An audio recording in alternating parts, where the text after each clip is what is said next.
भुगत रहे हैं? देखें फवाद, इसमें कई फैक्टर्स हैं। वो बड़ा फैक्टर वही है, और मैं आपको एक मतवज्जो करूंगा स्पेनिश फ्लू की वबा के बारे में, जो फर्स्ट वर्ल्ड वॉर के बाद जब आर्मी अमेरिका की डीमोरलाइज हो गई थी, तो फिलाडेल्फिया के मेयर ने कहा था कि जी आर्मी वापस आ रही है, और उनके मॉरल बूस्टिंग के लिए उस वक्त स्पेनिश फ्लू था कि आप आएँ, सड़कों पे आ जाएं। तो उस वक्त लाखों लोग सड़कों पे आ गए, और उसके बाद 5,500 रिपोर्टेड केसेस की डेथ हुई। तो ये एक इंसिडेंस बताता है कि जब भी आप पीपल टू पीपल कांटेक्ट बढ़ाएंगे, और जब भी आप अपने वल्नरेबिलिटी बढ़ाएंगे by giving up on SOPs, ये बीमारी वेंजेंस के साथ आएगी। और यही हुआ। तो इसकी ये हमें, इसलिए मैं बता रहा हूँ कि आइंदा भी ये होने वाला है कि ये ऊपर नीचे होगी, और ऊपर और नीचे करने में फर्क कौन डालेगा? वो मैं, आप डालेंगे, और आपके देखने और सुनने वाले डालेंगे। डॉक्टर साहब, जैसे ही हम केयरफुल हो जाएंगे। डॉक्टर साहब, इसके लिए हम काफी लेट नहीं हो गए? जो अपोजिशन के जलसे थे उसमें भी लोग थे, फिर हमने जनाजे देखे बड़े बड़े, जिससे इतने बड़े जनाजे, तो अब उनके केसेस कब तक आने शुरू हो जाएंगे? देखें, जो अपोजिशन के या हुकूमती जलसे या कोई भी जलसे हैं, मैं समझता हूं कि ये अभी टू अर्ली था। चाहे कोई भी कॉन्ग्रीगेशन करना, चाहे वो बड़े जनाजे थे, जनाजे तो ज़ाहिर है आप दुआ कर सकते हैं कहीं से बैठ के, घर से बैठ के भी।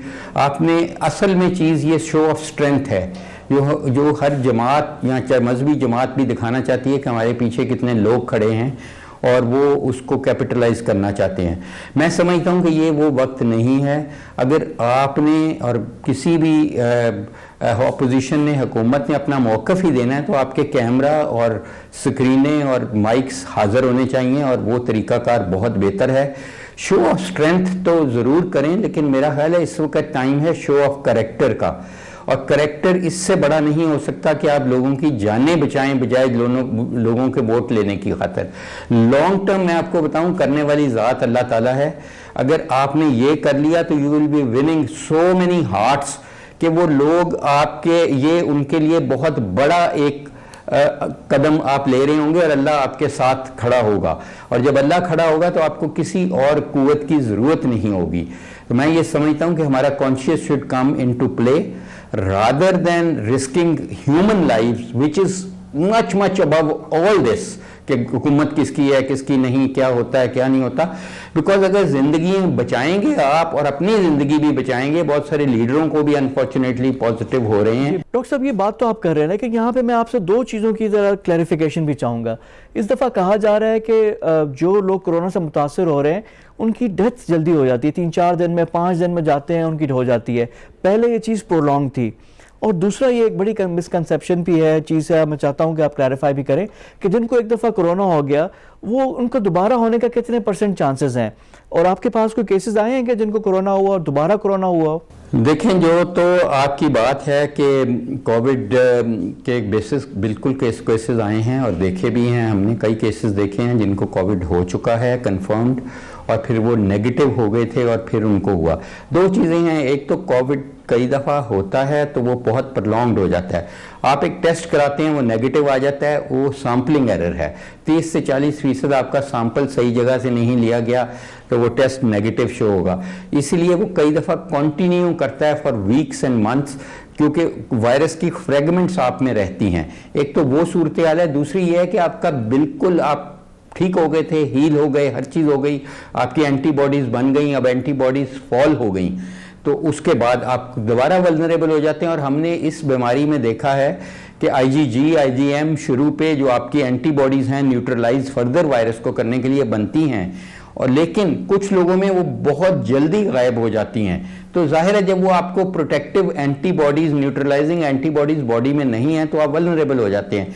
इसका आसान तरीका है, जिनको हो चुका है वो एक IgG एंटीबॉडीज़ करा लें। वो इतना महंगा टेस्ट नहीं है, हर लैब करती है। उसकी क्वालिटी और क्वांटिटी देख लें, अगर वो एडिक्वेट है तो वो रिलेटिवली प्रोटेक्टेड है, एब्सोल्युटली प्रोटेक्टेड वो भी नहीं है। इसलिए मैं कहूँगा कि फिर भी वो एहतियात करें अगर एंटीबॉडीज़ हैं भी, लेकिन अगर नहीं हैं तो वो तो बहुत ज़्यादा एहतियात करें। अच्छा, क्योंकि सेकेंड अटैक एक तो बहुत ज़्यादा होगा। दूसरा आपका क्वेश्चन था कि ज़्यादा इस वक्त मोर्टेलिटी क्यों है।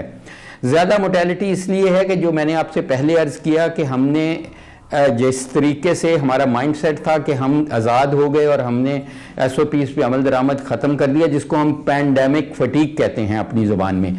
तो पैंडेमिक फटीग में एक और आंसर ये होता है कि केसेस जो हैं वो घर में ही ट्रीट होना चाहते हैं, वो लेट प्रेजेंटेशन होती है और वो उस वक्त प्रेजेंट करते हैं जब और कोई चारा नहीं रहता और वो करीबुल मर्ग हो जाते हैं, तो फिर डॉक्टर या हॉस्पिटल्स बहुत कम इलाज कर सकते हैं।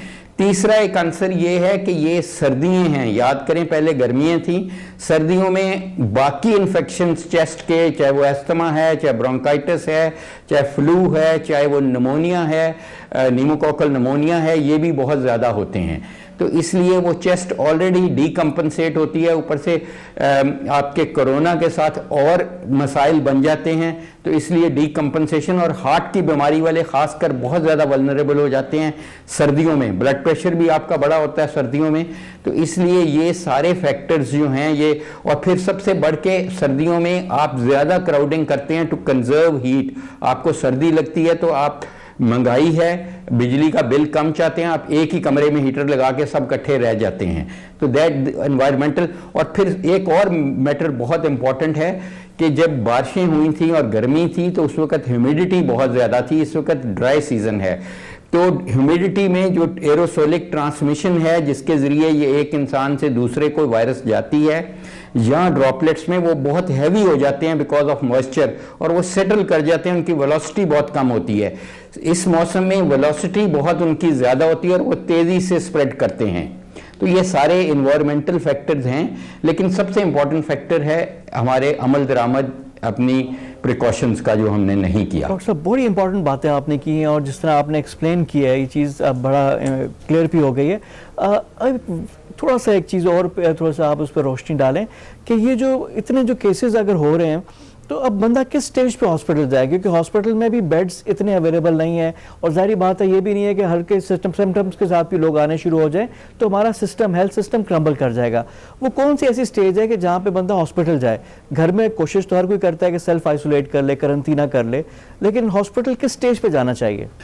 बहुत अच्छा क्वेश्चन है। मेरा ख्याल है सबसे पहले तो हमें डिनाइल नहीं होना चाहिए कि अगर आजकल इस मौसम में और पाकिस्तान में या बाकी भी जगहों पे हमें अलामात हैं, ख़ासकर खांसी की, बलगम की, गले की खराश की, गला ख़राब होने की और बुखार की और सर दर्द और उल्टियाँ आने की, और ख़ासकर अगर ख़वातीन में और मर्दों में भी होता है कि आपको लॉस ऑफ टेस्ट है या लॉस ऑफ स्मेल है, आपको सूंघने की, आपको अच्छी या बुरी खुशबू और बदबू नहीं आ रही, या आपको जायका ख़त्म हो गया है, तो ये अलामात हैं कि आपको बहुत लाइकली है कि कोविड हो गया है। तो उस वक़्त आप फौरी तौर पे अपने आप को सेल्फ आइसोलेट कर लें, अपनी हाइड्रेशन अच्छी रखें और अपने न्यूट्रिशन अच्छी रखें, सब्जियां, फ्रूट और प्रोटीन्स अच्छी क्वालिटी की, जिसमें चिकन, फिश और एग वगैरह, मिल्क है वो लें, और अपना टेस्ट ज़रूर करवाएं। बहुत सारे लोग टेस्ट ही बहुत लेट कराते हैं, वो देयर इज़ ए डिनाइल का फैक्टर होता है, वो इनको बड़ी लाइटली लेते हैं। तो इसलिए टेस्ट कराने का ये फ़ायदा है कि आप इसको मॉनिटर और केयरफुली कर लेंगे। और अगर आपको खांसी बढ़ती है और सांस की तकलीफ़ होती है तो कम से कम आप घर में 3,000 रुपए का आता है ऑक्सीमीटर, वो आम मिल रहा है आजकल, वो आप ले लें और अपनी ऑक्सीजन को मॉनिटर कर लें कि वो 91%, 92% एयर पे ऑक्सीजनेशन सही रहनी चाहिए। अगर आपका सांस मज़ीद ख़राब हो रहा है, आपको टाइटनेस हो रही है, या आप हार्ट के मरीज़ हैं, या आप शुगर के मरीज़ हैं, या ब्लड प्रेशर के मरीज़ हैं, फिर आपको फौरी तौर पे हॉस्पिटल जाना चाहिए। या आपकी ऑक्सीजन सैचुरेशन 90 या उससे कम हो रही है एयर पे, तो फिर भी आपको हॉस्पिटल रिपोर्ट करना चाहिए फौरी तौर पे करीबी हॉस्पिटल में, ताकि आपकी बर वक्त तशखीस भी हो, आपको ऑक्सीजन भी दी जाए। और बहुत सारी, अब हमें पहले ये, अब इस वक्त सिल्वर लाइनिंग ये है इस क्लाउड की कि इस वक्त आपके जो मुआलिजीन हैं, डॉक्टर्स, वो इस बीमारी को बेहतर समझते हैं पहली दफ़ा की मुनासबत, क्योंकि हमें एक्सपीरियंस हो गया, ज़ाहिर है हमारे लिए भी एक नया चैलेंज था, दुनिया के लिए नया चैलेंज था, गाइडलाइंस नहीं थी। अब हमें पता है कि इसके दो आंसर हैं इस बीमारी के कॉम्प्लिकेशन के, एक फेफड़े का इन्फेक्शन जिसको हमने ट्रीट करना है एग्रेसिवली, और दूसरा क्लॉटिंग का जो आपका मैकेनिज्म बहुत ज़्यादा ओवर हाइपर कोएगुलेबल स्टेट है उसको ट्रीट करना है by giving you anti coagulants, anti thrombolytics वगैरह, एंटी प्लेटलेट्स। तो ये इससे काफ़ी फिर बेहतरी हो जाती है, मोर्टेलिटी कम हो सकती है। और तीसरा जो एंटी इन्फ्लेमेटरी दवाएं हैं, एंटी साइटोकाइन इनहिबिटर्स हम देते हैं, एंटी वायरल देते हैं इंट्रावीनसली, वो अगर आपको जल्दी मिलेंगी तो आपके रिकवरी के चांसेस काफ़ी